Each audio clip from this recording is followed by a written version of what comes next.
said, if it's not gold and silver coin, it's not money. So their bookkeeping with the Federal Reserve is for making transfers or entries into our trust. Are we clear? Yeah. They've created multiple instruments to signify our trust, i.e. like the Social Security, marriage certificate, birth certificate, all those instruments, etc. Keep in mind they have different names, but they're all the same instrument. Wow. Just like you have the different names of the banks, Yes. but they're all one bank. Right. This is why things can't be fixed. Are we clear? Wow, one bank. Yes, they're one bank. One bank.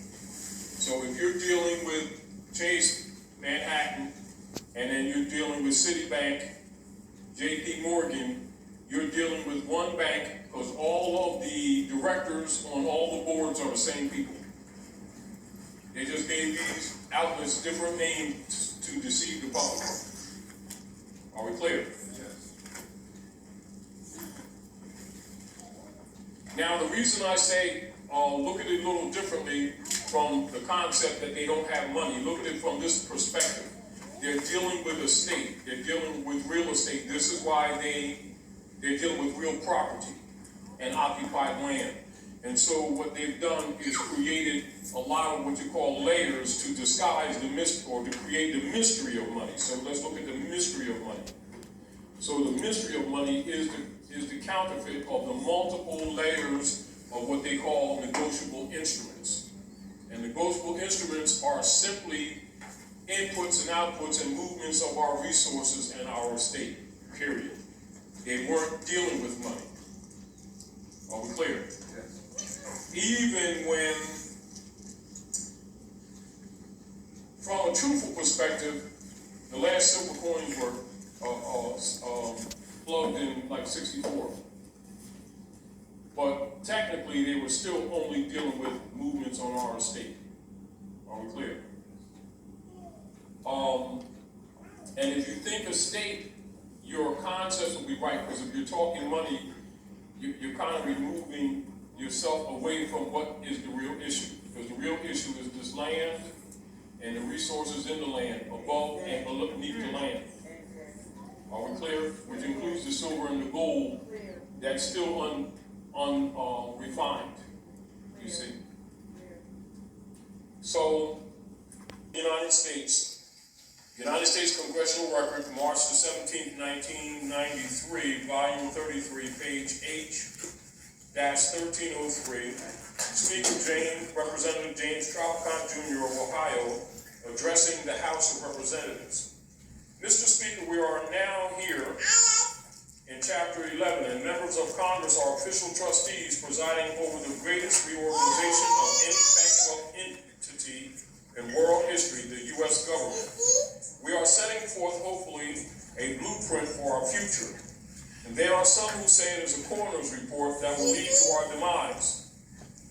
It is an established fact that the United States federal government has been dissolved by the Emergency Banking Act, March the 9th, 1933, 48 Statute 1 Public Law, 89-719, declared by President Roosevelt being bankrupt and insolvent, House Joint Resolution 192, 73rd Congress in session, June the 5th, 1933, Joint Resolution to suspend the gold standard and abrogate the gold clause, dissolved the sovereign authority of the United States and the official capacities of the United States governmental officers, and departments, and is further evidence that the United States federal government exists today in name only.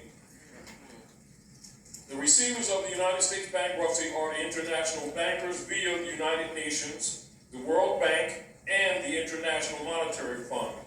All United States officers, officials, and departments are now operating within a de facto status only under emergency war powers. With the constitutional Republican form of government now dissolved, the receivers of the bankruptcy have adopted a new form of government for the United States. This new form of government is known as a democracy. That's right. So now you see the democracy that they've been talking about came about 1933 after the gold. Well, not yet. After the gold act was gold standard was abrogated. So you must be cognizant of that so that you will understand that the institutions that you've been dealing with under the democracy order are all frauds. Are we clear? Yes. And so a lot of times when we say that, a lot of Europeans, clan members like Flowers and other guys like that, Knights Templars, etc., misrepresent the Moors, saying that we're anti-government. We're anti-fraud government. Wow. We're for the republic. We're not for the democracy fraud that was introduced by those who subverted the government. So the government, as you can see, the government was actually overthrown from within, and most people don't even know the government was overthrown. Wow. You see? And so conceptually, people have gone on about their business without thinking that they're dealing with an imposter government. You know, even though the information's in the record, people read this stuff and don't think. You see, they're not thinking in their mind, you know, Article 4, Section 4 of the Constitution guarantees a Republican form of government only. So if any of the corporate states and their officers step outside of that, they're acting in a state of treason. Now you understand why everybody's broke? Yes. Yes. Now I'm going to read further, and I want to pass with U.S. corporations. Are we clear? Yes. They've been continuing doing business by virtue of maintaining an army with what they robbed from the people, and have been forcing the world and governments to accept the Federal Reserve notes. And this is why you have all the multiplicity of wars, because they would murder anybody who would not accept them. That's right. This is what they've been doing. Are we clear? Clear. So we have to be clear in our heads of what you're really dealing with, distinguished from the distractions that we have when trying to survive. Are we clear? Talking money, we're talking about an occupying government who are really disguised as the legitimate government, who are really deputy knights for the popes of Rome. Exactly. And the IRS is the bookkeepers for them. Are we clear? Clear. They're all one unit. You talk about the Vatican, the Jesuit order, Britain, and the U.S. are a trinity. They're one order. The U.S. corporation is a British colony, distinguished from the land. We need to get it clear in our head that just because they're occupying the land, the United States is not the land. The land is Morocco. Are we clear? Clear. This is why you have to get it clear in your head when you see those two seals on the note, why the Great Seal is silent, meaning that the heirs to the seal are silent because they don't know it's their seal. Are we clear? And then this is also why the Europeans can't speak under that seal, because they're not the sovereign. Right. Are we clear? Clear. Now you understand why Illuminati uses your seal, because they're controlling you for the popes of Rome. It's not their seal, it's your seal. And it don't mean the devil either, so don't even go there. That's the insignia of the Moorish nation that was overthrown by the popes of Rome. And the operations of them maintaining their political agendas are via the doctrine of discovery. So write that down. This goes on that tree, on that monster tree. Okay, that's a branch up on the monster tree. Because you've got to comprehend the cards that are being played so that your concepts will be right as things begin to fall apart, that you have a right of claim. Because logically, if you don't have a concept of what's going on, you're going to be making arguments that are not germane to what's really going on. Are we clear? All of the instruments that they have are then transferred in what they call T-bonds, treasury bonds.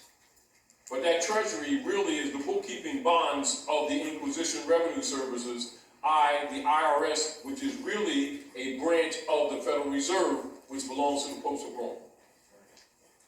Are we clear? So don't look at them, any of those institutions as legitimate government. They're private religious corporations belonging to the postal room, and they're all linked together. They weren't created and then decided to partner up. They were created in sequence as one entity, given different names to disguise what they are to the general public. And so just like when people start dealing with issues, they say, well, which bank you dealing with? Well, I'm dealing with Citibank. No, you're dealing with JP Morgan. And you're dealing with Bank of America. Because they're all one bank with different names to fool you. All of their board directors are the same